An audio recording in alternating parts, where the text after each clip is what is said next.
지난 네, 말씀드린 것처럼 제가 그 고요한 상태를 이목고 했더니 그 고요한 상태라는 게 결국 마음이더라고요. 마음이 무엇인가를 또 계속 이제 생각해 들어가니까 아는 마음도 중요하지만 그 의도가 굉장히 중요하다고 생각이 들었어요. 그래서 그 의도가 또 어떻게 해서 나오나 생각하니까 업의 잠재력이더라고요. 네. 그러니까 업이 가진 그 잠재력으로 의도가 생기는 건데 그러면 업은 또 어떻게 생겼나 했더니 존재하기 때문에 업이 생겼잖아요. 그러니까 의도가 완전히 없어지려면 그러니까 업과 의도가 없어지려면 존재하지 않아야 되니까 결국 해탈해야 그렇죠. 되는데 해탈이라는 게 무위법이니까 의도하지 않고 연기된 법이 무위법이고 유위법은 의도로 형성된 법이라고 이해가 됐어요. 그래서 이제 결국은 그러면 무위법이 되려면 그 나라는 생각이 없어져야 된다. 그렇죠. 이제 귀결점이 돼서 그 수행을 통해서 그 바른 기억을 계속해서 근데 나라는 생각 없어야 되겠다 하는 생각을 했고요. 그리고 아라는 생각하고 싶은 것만 생각한다 그래서 굉장히 제가 부러워했는데 이 생각을 하면서 느낀 게 생각하고 싶다 그러면 의도가 있는 걸로 오해의 소지가 있지 않은가. 그러니까 그냥 일어난 대로 그러니까 일어난 대로 생각한다 그럴까. 그리고 그 조건 따라 일어난 대로 생각하고 조건이 사라지면 그냥 없어지는 건데 다만 아라는 항상 선한 조건만 생긴다. 그렇게 이해가 되는데 그게 아니라. 아니 근데 이제 아라한도 의도가 없는 건 아니에요. 의도가 없는 건 아닌데. 근데 이제 중생 보통 이제 아라한이 되기 전에는 선과 불선이 공존하잖아요. 그러니까 왜냐하면 그 불선한 마음이 남아 있으니까 그거에 대척점으로 선한 마음도 있단 말이에요. 그러니까 이제 이럴 때는 의도가 업이 되거든요. 그러니까 선업이나 불선업이 되는데 아라한이 되고 나면은 그 번뇌가 완전히 사라진다 그러잖아요. 번뇌가 완전 소멸되면 불선이 없어지니까 선이란 말도 의미가 없어져 버려요. 그러니까 선불선이란 말 자체가 이미 이제 그거를 개념이 없어져. 예, 그렇죠. 그러니까 그래서 육조 단계에서 보면 상대를 떠나야 된다 이런 말이 다 그런 의미가 있거든요.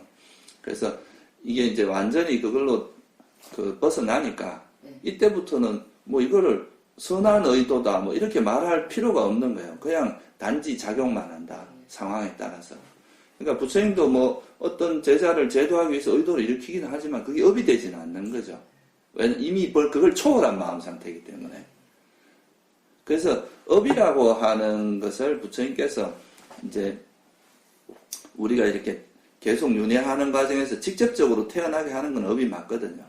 업에 의해서 태어나는 게 맞는데 근데 업은 아라한이 된다 해도 아라한이 되는 순간부터 새로운 업을 짓지 않는다는 거지 이전에 있었던 업이 없어지는 건 아니에요. 왜냐하면 부처님께서도 뭐 과거생에 뭐 업 때문에 뭐 몸이 아프고 이런 일도 있었잖아요. 그래서 그거는 이제 업 자체가 소멸되는 건 아닌데 근데 이 업이 내 생에 태어나게 만드는 그런 과보를 일으키기 위해서는 가래나 무명이나 가래의 조건이 반드시 있어야 돼요. 가래가 있어야 돼요. 가래가. 근데 이 가래가 완전히 소멸된 존재가 아라한이잖아요. 그러니까 가래는 완전히 소멸할 수 있잖아요. 그래서 이제 부처님께서는 열반을 뭐 업이나 이런 용어보다는 가래라는 표현을 쓴 거죠. 가래가 소멸되면은 이제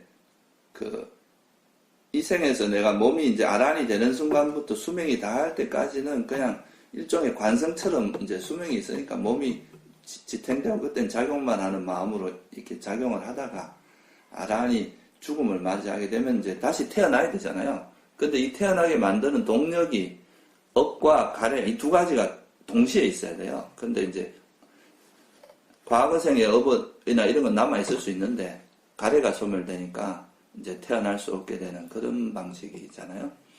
그래서 이제 가래의 소멸이 열반이고, 가래 때문에 태어난다. 이렇게 더 이제 직접적이라기보다는 이제 우리가 제일 중요한 조건, 그걸 그렇게 말씀하신 거죠.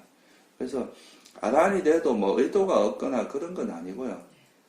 이제 의도가 있긴 있지만 이게 이제 작용만 하는 거라서 보통 사람들, 이제 일반 중생 범부들이나 이제 아란이 되기 이전에 유학들이 하는 것과는 좀 다른 마음 상태라고 보는 거죠. 그리고 실제로 이제 우리가 무슨 행위를 할 때 그 행위 이면에는 항상 의도라는 게 있기 때문에 부처님께서 경전에서 그렇게 말씀하셨거든요. 의도한 뒤 몸과 말과 마음으로 이제 업을 짓는다. 이렇게 말씀을 하셨어요. 그래서 의도가 일어나면서 그거에 의해서 몸으로 행위나 뭐 예를 들면 살생, 도둑질이 일어날 수도 있고, 그 다음에 우리 같이 좌선하고 뭐 수행하는 이런 행위가 일어날 수도 있고, 그런 이제 행위가 그거를 이제 그냥 표현하기를 의도적 행위다 이렇게 표현하는 거죠. 그래서 그런 의도를 깨끗이 한다, 의도를 맑게 한다, 바르게 이제 선한 의도를 일으킨다. 이 말은 결국은 뭐냐 하면, 그러니까 탐욕이나 성냄이나 어리석음이 없는 마음 상태를 만드는 걸 말하는 거죠.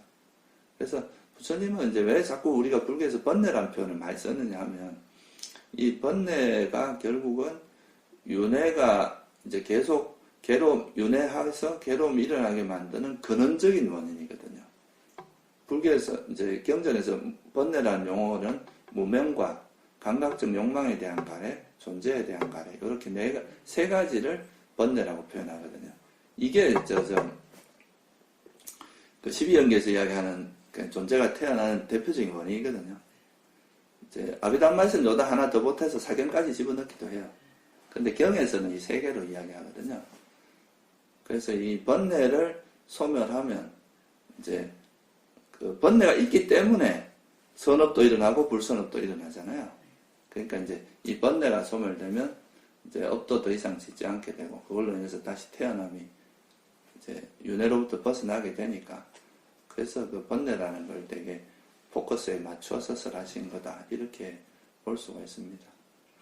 그래서 보살님이 지금 이제 수행하시면서 그 고요한 마음도 사실은 그게 선한 의도로 일어난 거거든요. 의도에 의해서 만들어진 거잖아요. 그러니까 이것조차도 사실은 그 조건에 의해서 발생한 것은 무상하고 내 것이라 할 만한 것이 없다. 이것도, 그리고 또 이건 괴로움의 속성이 있다. 이렇게 이해를 하면은, 그러니까 고요한 마음은 유익하고 좋은 마음이지만 여기에 집착은 안 하게 되거든요. 그러니까 이게 되게 중요해요. 보통 이제 처음에는 그러니까 뭐 자기가 이제 일반적으로 가지고 있는 번뇌를 버리는데 보통 마음이 가는데, 이제 수행을 하면서 이제 조금 수행이 잘 되면 이제 수행이 잘 될 때 그런 선한 마음들 있잖아요. 좋은 마음들. 뭐 평화롭고 지혜가 예리해지고 막 이런 것들. 근데 이제 보통 이런 마음에 대해서 또 애착이 달라붙습니다. 그래서 계속, 그러니까 이런 맥락과 비슷한 게 뭐냐면, 그러니까 이제 옛날에 선사들이 이야기한 부처도 죽이고 조사도 죽이라 이 말이, 이제 뭐 부처가 되려고 하고 조사가 되려고 하는 그런 가래도 버려라 이런 말도 있지만, 그러니까 우리가 안 되는 경계도 있지만 순경계, 그러니까 수행이 잘 될 때 그거에 또 달라붙는 마음들이 있거든요. 그런 것조차도 사실 그건 그냥 우리 수행에 유익한 마음이지 그것이 궁극적인 건 아니잖아요. 그러니까 그것도 이제 우리가 집착의 대상으로 보면 안 되고 개발해야 될 대상이지 집착의 대상으로 보면 안 되거든요. 그런 관점에서 그 보살님이 고요한 마음을 반조할 때도 그게 포인트가 되면, 그러니까 이게 내 것이라 할 만한 것도 아니고 그냥 유익한 마음이잖아요. 그러면 이거에 대해서 크게 애착하지 않고 그냥 이거를 성숙시키고 개발하는, 그게 이제 우리 번뇌가 사라지게 하고 괴로움을 해탈하게 하는 요인이 된다. 그런 거에 대한 통찰이 되는 게 중요합니다. 네. 업에 대해서 말씀을 하셨는데요. 업은 의도에 의해서 업이 생긴다고 해서 곱게 말씀하셨는데 의도가 없는 업도 있나요? 그런 건 없죠. 그럼 우리가 이런 경우는 어떻게 될까요? 이제 우리가 감각기관을 통해 대상을 만났을 때 일어나는 현상들이 있잖아요. 이건 업이라고 볼 수 있나요? 그러니까 그냥 이제 이래 조건 반사적으로 일어나는 거. 그런 거는 보통 업이라고 보지 않아요. 귀로 이렇게 들어서. 그것도 의도가 없는 건, 그러니까 그런 거는 이제 우리가 일반적으로 말하는 의도는 없잖아요. 그렇죠. 근데 보통 이제 우리가 업이라고 하는 거는 선한 마음이나 이제 불선한 마음에서 의도를 보통 업이라고 해요. 왜냐하면 그 마음은 강력하거든요. 근데 이렇게 조건 반사적으로 일어나는 일종의 과보 같은 거거든요, 그거는. 그러니까 사람으로 태어났기 때문에 보이면 그냥 보여지는 거지, 우리가 의도적으로 막 이렇게 마음을 읽혀서 보려고 하면 힘들어서 못 하거든. 물론 이제 내가 보고 싶은 대상을 마음을 읽혀서 볼 수도 있지만 일반적으로는 그냥 부딪히니까 반응하는 거거든. 그런 거는 보통 업이라고 보진 않고, 그런 거는 이제 구태여 분류하자면 과보로 보거든요. 그러니까 그냥 몸이 형성됐기 때문에 일어나는, 그렇잖아요. 우리가 태어났기 때문에 어쩔 수 없이 대상이 그냥 이렇게 부딪히면 반응을 하게 돼 있잖아요. 그럼 그거는 업으로 들어가지 않는다 이런. 그렇죠. 과보가 만약 업이라면 또 과보가 또 새로운 과보를 일으키잖아요. 그러니까 무한 반복될 거 아니에요. 그러니까 그런 거는 이제 과보로 이미 그 어떤 과거에 어떤 지었던 업에 의해서 받는 과보니까 이거는 그걸 또 업으로 볼 수는 없잖아요. 그러니까 아라한의 마음 같은 경우도 업이 안 되거든요. 그런 걸 제외하고 이제 보통 선한 마음이나 불선한 마음에서 일어나는 의도는 다 업이 돼요. 그렇게 대상을 봤을 때 저기 예쁘다, 좋다 이런 생각이 들었을 때 그때는 이제 그건 업이라고 볼 수 있죠. 그냥 와서 부딪히는 거 있잖아요. 내 의지와 관계없이 그냥 알아지는 거. 만약 이런 게 없으면요, 지옥에서 고통을 받을 수가 없어요. 나는 대상의 접촉을 이제 오든 말든 안 받아들일란다 이렇게 하면 그게 고통이 일어날 수가 없잖아요. 근데 이거는 그냥 어떤 자극이 들어오면 반응하게 돼 있어요. 그래야 몸이 유지가 되거든. 통증을 아예 못 느끼는 거는 사실 그게 현대 이제 병 중에서 통증을 못 느끼는 사람이 있어요. 몸에서 일어나는 통증을. 그래서 그걸 복이다 이런 생각은 절대 그게 아니거든. 이런 사람들이 예를 들면 허리가 이제 이렇게 부러졌는데도 그걸 모르고 다니다가 이 뼈가 이제 그거를 찔러서 죽게 된다거나 그런 경우도 있고. 그리고 이제 어린애가 이제 그런 병이 걸렸는데 눈이 가려우니까 막 너무 끓었는데 이게 통증을 모르니까 계속 끓은 거예요. 그러니까 눈이 이제 뭔가 이상하니까 계속 끓은. 그리고 그 눈이 실명하고 이런 경우도 있거든요. 그러니까 우리가 어떤 자극이 들어왔을 때 그렇게 반응하게 만들어진 건 정상적인 어떤 대응 패턴이거든요. 그런 거는 이제 몸이 만들어지면서 나타난 일종의 과보라고. 과보로 내겠죠. 네, 그러니까 결과라고 보는 거죠. 네. 결과라고. 그러니까 예를 들어서 내가 저 사람을 보고 저 사람은 좀 혼내줘야지 하고 의도가 일어나면 이런 건 이제 화가 같이 있는 거잖아요. 그런 거는 이제 해로운 업이 되는 거고, 저 사람이 힘들어하는 것 같아 도와줘야지라고 할 수는, 그런 거는 이제 선업이 될 수 있고.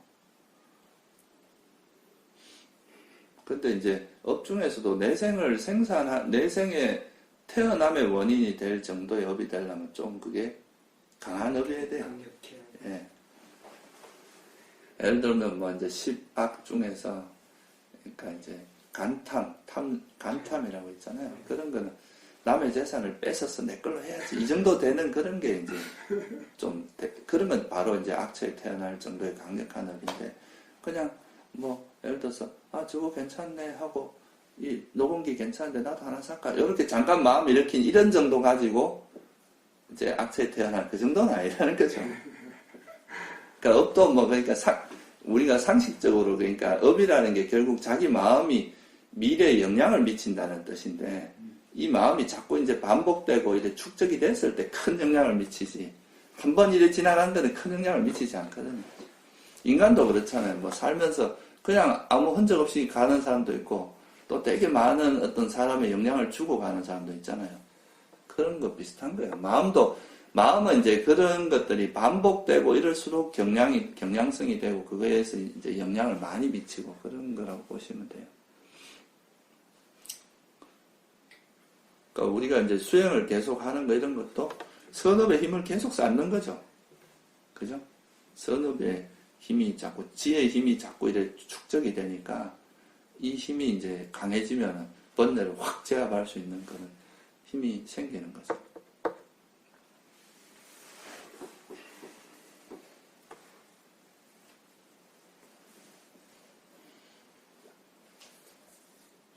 요즘 명상이 너무 상품화되면서 너무 쉽게 뭘 얻으려고 해요, 사람들이. 한 며칠 하고도 왜 막 거의 도인 같은 수준을 얻으려고 하니까. 뭐 스님들은 이제 바보들이 모여 앉았나. 한 10년, 20년을 공부해도 이제 자기가 정말 뭐 이렇게 자기 그 원래 가지고 있던 그런 이제 마음의 상태가 이렇게 확 바뀌고 이런 게 그리 많지는 않거든요. 근데 이제 보통 요즘 보면은 뭐 미얀마 한 1, 2년만 갔다 오면 거의 도인이 돼가 돌아오고 이런 경우가 많아.